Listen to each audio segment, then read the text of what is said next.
This moving picture was made in Seneca Falls in February of 1915. It's recorded elsewhere that the year was 1914, but that was a mistake.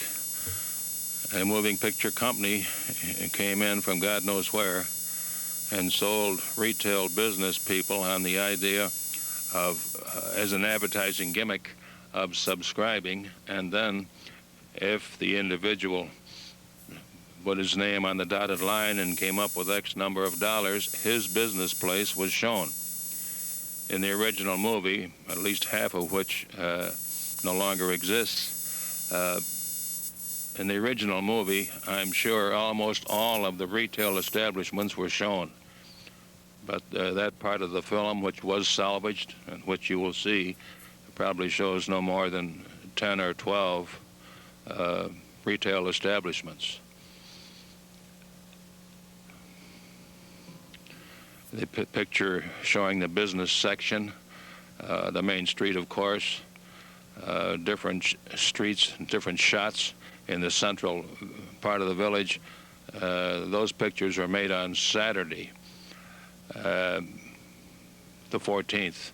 The following day, the pictures showing the fire department in action, actually the 15th, were made when, for the purpose of the movie, an abandoned house in the Flats area, which was flooded by New York State to create the present Van Cleef Lake. An abandoned house there was set on fire so that the fire department could be shown in action. Here we see Mr. and Mrs. Ross Kellogg, who owned and published the Seneca County Press, in a three-story building on the east side of Cayuga Street, a building which no longer exists. Here we have an eastbound train going through the park area. Passing in front of us, a horse-drawn sleigh, a delivery sleigh owned and operated by Ruthroff Greenhouse on Daniel Street. You will recognize the monument in the park, erected in the memory of Civil War veterans. Again, the train. And again, the horse-drawn sleigh. Looking toward State Street, the original Minders Academy, showing the girl students in 1915 coming out. You will notice that almost all of the girls carried a muff, an item which is no longer to be found, but which was very popular in those days. The original building stood east of the abandoned high school building on North Park Street, on a triangular plot of ground. I've been able to identify only one of the boys, Kenneth Anderson, who just passed. This store was on Lower Falls Street for many years. Coming out of the door is Frank Harrison, a very well-known mail carrier of those days. Well, you will notice, too, that there was a lot of activity on the street. A lot of people turned out on that particular day, Saturday afternoon, to get into the movie. This shows the pupils of the Fourth Ward School, building still standing on Washington Street. I would not have said that they had that many children in that school. I'm amazed to see that there was a goodly group. Mr. Harps operated a drugstore in half of what is now the Rexall store on Lower Falls Street. Mr. Harps, a fine man, is shown in the doorway talking to a potential customer. He is there holding a tray. This barn stood very close to the location of the present Savings Bank. Ireland Bakery, formerly Eisman's, was on Lower Falls Street. South side of the street, that's Joseph McCarthy. Taking up the lines, John Humphrey, who worked in the store then, was village clerk for many years. This store was on Fall Street next to New York State Electric and Gas, or very close to it. Among the volunteers seeking to become actors you will see two men who are identified time and time again due to the fact they have white bands on their hats. Now, this car is just pulled up in front of the arcade building, then is now, on Fall Street, the south side of the street. O'Brien's Tavern was a very popular place. Michael O'Brien is shown there escorting a lady into his place. He is the grandfather of Brian Rogers.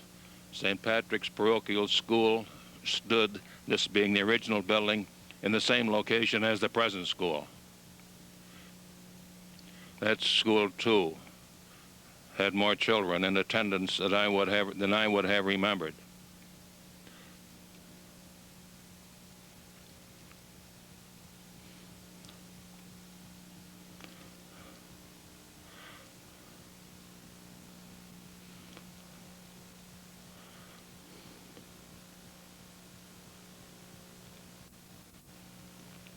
Frank Bauer was located on the south side of Fall Street, very close to, or perhaps actually, where Seal and Rut's shoe store is now. Cigars, cigarettes, candy, magazines, the whole bit. This is the girls' team in 1915. The girl holding the ball is Emily Pollard, the Pollard family being very prominent. There are two Fegleys and two Clarys in the group. This confectionery, actually an ice cream parlor, was exactly next to New York State Electric and Gas on the south side of Fall Street. Mr. Burris was very popular with the kids, especially that day. There's the fellow with a white band on his head. There's a farmer going through with a horse-drawn sleigh. Early in the day, there was enough snow for sleighing. It had pretty much melted by the time this picture was made. The trolley car is bound west for Waterloo and Geneva. Mr. Ryan, who had a laundry where WSFW is now located, is taking a basket of laundry out to put on the streetcar and ship it west. Seneca Falls Folding Box Company was in that building, now occupied by Koch Motors on West Fall Street. Mr. Wagner is coming along there smoking a pipe. With him is Roscoe Allen, a very well-known man in Seneca Falls. Mr. Wayne had this store, stationery, etc., books, magazines, in the west end of what is now Creighton Drug. You can see the store, the sign, Valentine's, which helps to date, partially to date the movie. Mr. Vosberg, a fine man, highly respected, had a shoe store in half of what is now the Hadley Hardware. You will see all the volunteers who sought to get in the movie coming out the door there. This is the original Gould's office, which was torn down only a few years ago. Many of you will remember it. Parked in front is an automobile known in those days as a roadster. The man there, the tall man putting on his gloves, was Seabury Gould. This is the Oak Street Gate.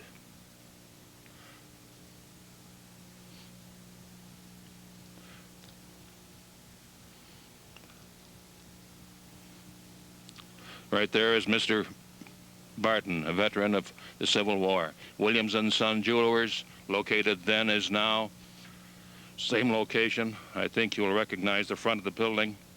The business was established before the Civil War and is believed to be the oldest family-owned jewelry store in New York State.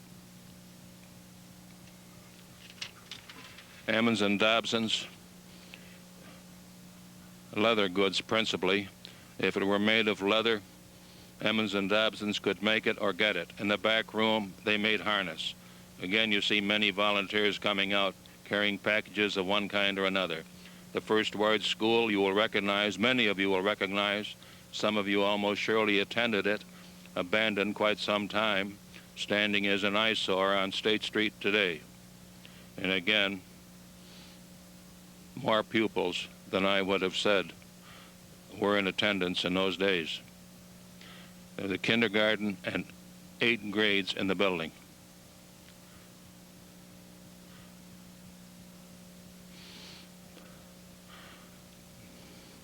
I cannot name all of the teachers who are shown.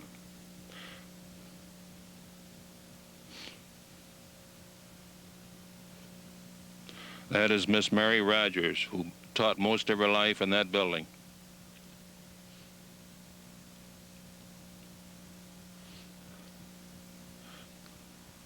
Staten Chapel, children showing in the center of the street, among them the Johnson twins.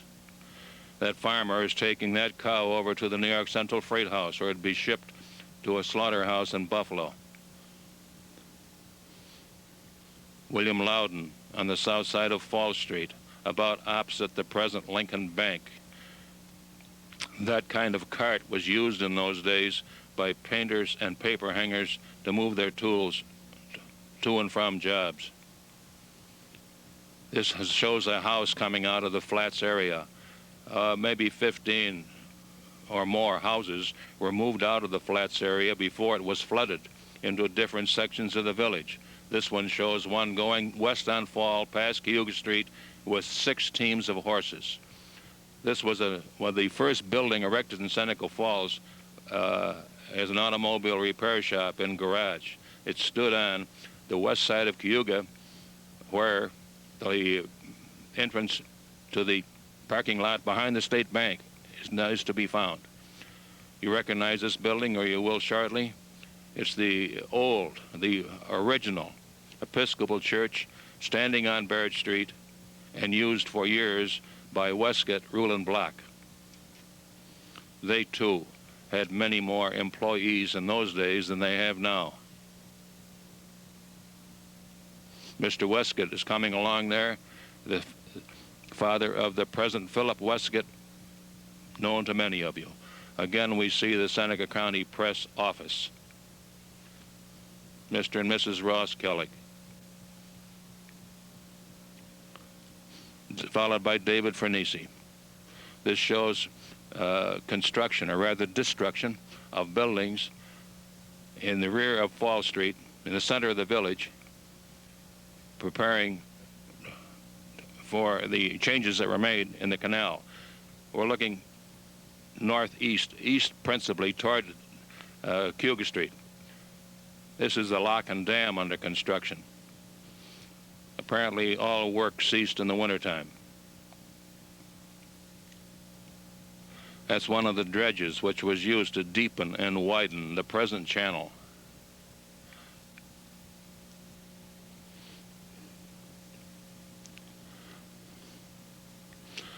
Now we suddenly switch to the section part of the movie showing the fire department in action. And this is a bit disjointed due to the fact that when the film was salvaged and put back together, some of the scenes are repeated. It shows one company already on the scene, another coming down the hill in front of the present Seneca Falls Hospital building. That's one of the steam fire engines. This shows company number 1 engine going east on Fall Street. In the back is shown the old Stanton House. Fire Chief Michael Hanlon leaving the number 3 firehouse on Baird Street, followed by a hose wagon and by the steam fire engine. There he goes down that same hill to the scene of the fire. This is the number 1 firehouse, which stood next to the Hotel Gould on Fall Street. The Women's Park office is there. That was the hose wagon. Here comes the steam engine. Going east on Fall, the hose wagon.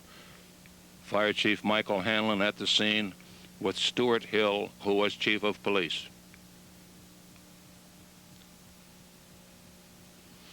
Members of the fire department.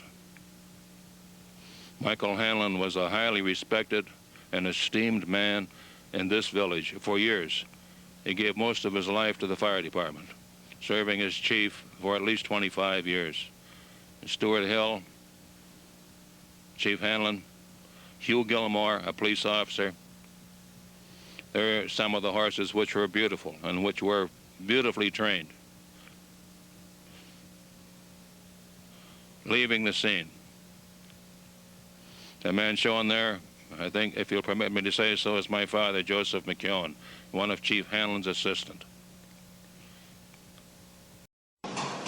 Morning, Hank. How'd you make out with that temperature controller? Did you get it fixed yet? No, sir. Nobody seems to be able to figure it out. Refrigeration guy says electrical problem. Electrician thinks it might be the power company. The power company can't find anything wrong at all. JD says we should call that guy from FingerLakesTroubleshooter.com. If you're looking for expert diagnosis and repairs on all types of electromechanical equipment, call Tom Brady from FingerLakesTroubleshooter.com today. 585-746-0303. 585-746-0303.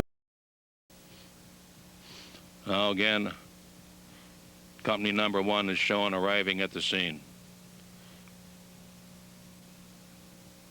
Again, you see no flame. If you look closely from time to time, you'll see some smoke.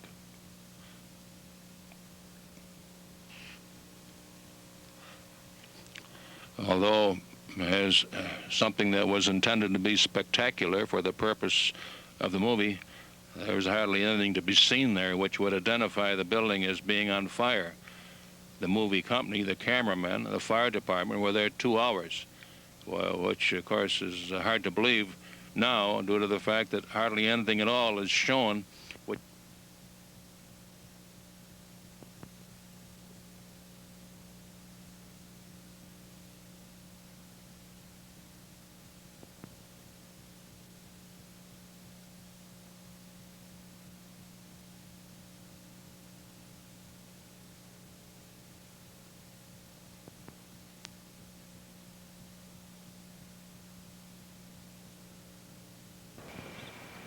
The Seneca Falls Historical Society was founded in 1896 and chartered by the state of New York in 1904 to study local and general history and acquire and preserve papers and other articles of local historical interest of Seneca County. The Minders Partridge Becker House was purchased by the Historical Society in 1961. The house was built in the Italianate style in 1855 by Edward Minders, son of Wilhelmus Minders, an early settler. Ellen Partridge purchased the house from Minders in 1880 and had it redesigned by James Cutler, prominent Rochester architect. She sold the house in 1890 to the Norman Becker family, who owned it until 1961. The house is a fine example of Queen Anne architecture of the late 19th century. The contrasting use of brick, shingles, slate, decorative carving, turrets, dormers, and bay windows add to the variety of surface textures inherent in Queen Anne architecture. Stylized relief decoration on the front of the house is also used throughout the interior. The gabled ends of the house are ornamented with half timbering. Other structures of the Historical Society are the town clock, which was moved to its present location in 1968, and the Beehive, which was a tool house and is now a late 19th century general store exhibition. As one enters the house through the front door, it is evident that much care and thought went into the redesign and decoration of the interior. The carved oak stairway set off by stained glass windows at the first landing, and the fancy brass tall hall lights lend a warm glow of rich surface decoration that is echoed throughout the house. Off to the right is the formal drawing room. This was 2 rooms at one time. 2 matching fireplaces adorn the north wall on either side of the rectangular bay window. 5 stained glass windows with decorative floral designs utilizing the sunflower allow the room to be warm and friendly.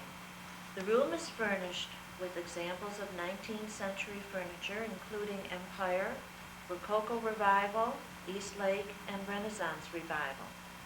The flocked wall covering and wall-to-wall carpet were made in France and installed in 1880, making them 110 years old. This tea set, made in France, was in use in the White House during the Madison administration in the 1820s. It remained there until Lincoln became president. He gave the set to Seward, his Secretary of State, who passed it on to Judge Sackett of Seneca Falls. The Sackett family willed it to the Historical Society in the 1970s. To the left of the hall is the family parlor, complete with an Edison cylinder phonograph, a 1904 pump organ, stereopticons and magic lanterns, The family would gather in this room to entertain themselves and their friends. The dining room is resplendent with its carved oak woodwork, fireplace and sideboard, dining table and chairs. The graceful bay window has curved glass and pocket shutters. This is the only room in the house with a beam ceiling. All of the chandeliers in the house are original, and the dining room is particularly nice, matching the woodwork in color.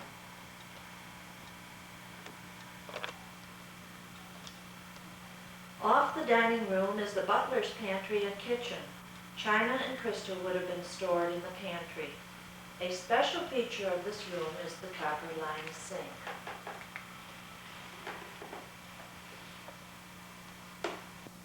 The kitchen with its 1880 coal-burning stove, ironing board, oak icebox, and old wall telephone would have been one of the coziest places in the house and the workplace for the 3 people employed as household help in 1900. Second floor had 5 bedrooms and 2 bathrooms, plus room for the help in the back of the house, and a stairway that goes to the downstairs back hall. Today, the Historical Society uses 4 rooms for its library, archives, and offices. 2 bedrooms are period rooms used to interpret life in the late 19th century. Both rooms have fireplaces with sunflower carvings and tiling.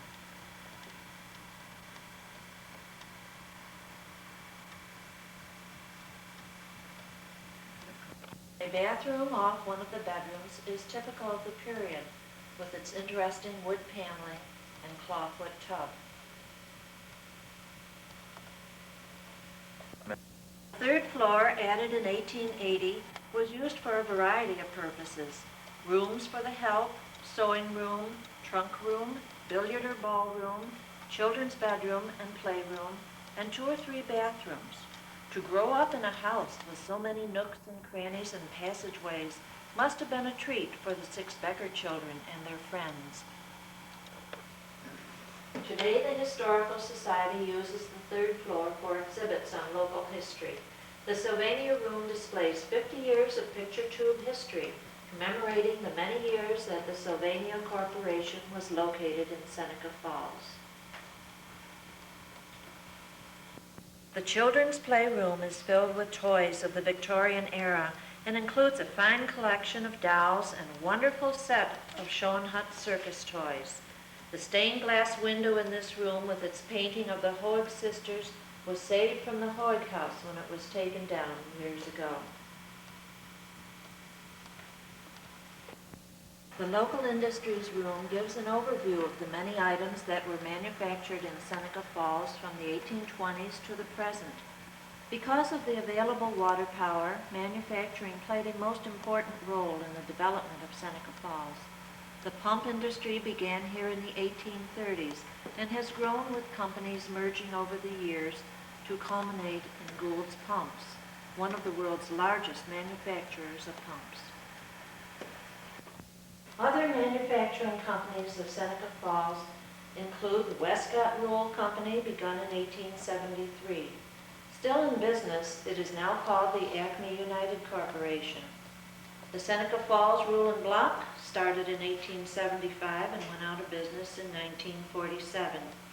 H.W. Knight & Son, begun in 1863, operates today under the name of Matthews International. The Seneca Falls Machine Company was started in 1879 and is still in business. The National Yeast Company operated only from 1871 to 1900. One of the oldest knitting mills in the East still in operation is the Seneca Knitting Mill, which opened its doors in 1844. Because of the pump company, Seneca Falls was once the fire engine capital of the world. Seneca Falls is also well known for its contributions to the women's rights movement. Memorabilia of women's rights conventions, photographs and artifacts of Elizabeth Cady Stanton, Amelia Bloomer, and Lucretia Mott are part of the Historical Society's local history displays.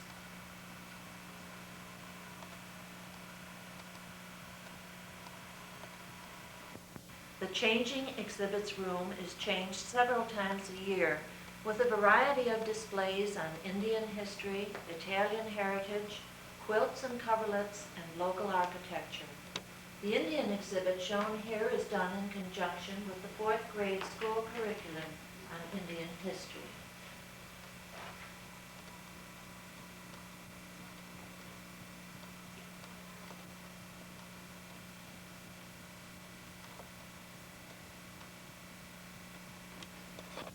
The Seneca Falls Historical Society has been a vital part of the community's history for almost 100 years.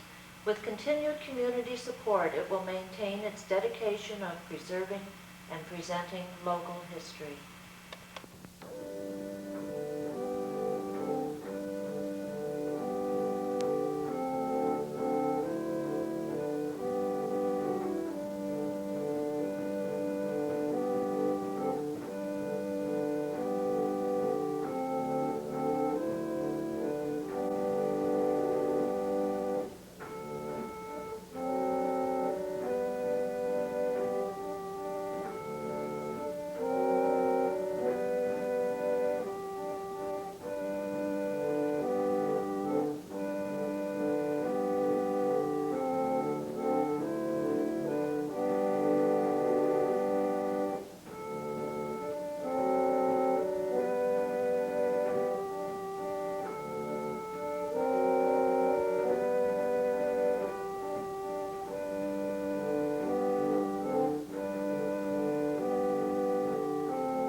Morning, Hank. How'd you make out with that temperature controller? Did you get it fixed yet? No, sir. Nobody seems to be able to figure it out. Refrigeration guy says electrical problem. Electrician thinks it might be the power company. The power company can't find anything wrong at all. JD says we should call that guy from FingerLakesTroubleshooter.com. If you're looking for expert diagnosis and repairs on all types of electromechanical equipment, call Tom Brady from FingerLakesTroubleshooter.com today. 585-746-0303. 585-746-0303.